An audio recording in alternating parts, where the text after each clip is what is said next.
क्योंकि नया टॉपिक है। क्या पूछा है? फॉर्मूला पूछा है। हर बार क्या पूछ रहा है? मास पूछ रहा है।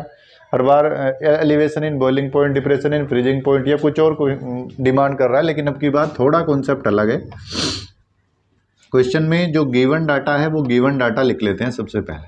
सल्फर दिया हुआ है, सल्फर, तो हम क्या लिखेंगे? मास।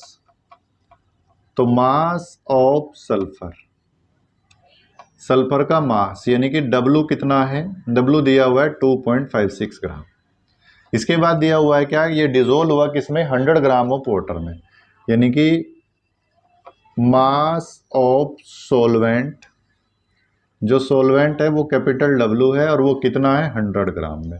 उसके बाद कह रहा है फ्रीजिंग पॉइंट लोअर हो गया, यानी कि delta T F. Delta T F कितना दिया? 0.383 इतने केल्विन लोअर हो गया।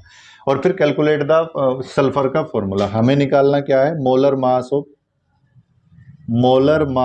Of sulphur. हमें चाहिए सल्फर का मोलर मास यानी कि एम हमें फाइंड आउट करना पड़ेगा। तो के एफ इक्वल टू दे रखा है 3.83 इतने केल्विन किलोग्राम पर मोल। ये आपको क्वेश्चन में गिवन है। फॉर्मूला हमारे पास क्या है? हमारे पास एक ही फॉर्मूला है। फॉर्मूला क्या है हमारे पास? फॉर्मूला क्या कह रहा है? फॉर्मूला कह रहा है कि जी delta T F equal to, और कोई फॉर्मूला हमारे पास है ही नहीं।